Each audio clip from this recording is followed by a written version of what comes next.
আমাদের বড় বাবা।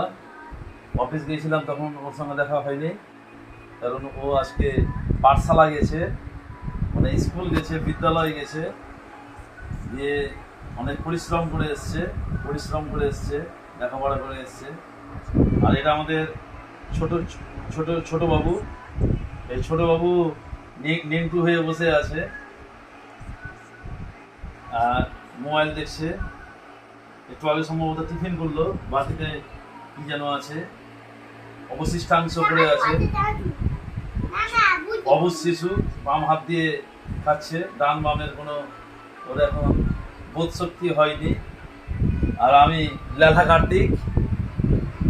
কার্তিক, কারণ কার্তিকের আগে লেখা লাগানো আছে, এই কারণেই যে আমার কাজে নাকি লেলহামু থাকে, আমি লেলা কার্তিক।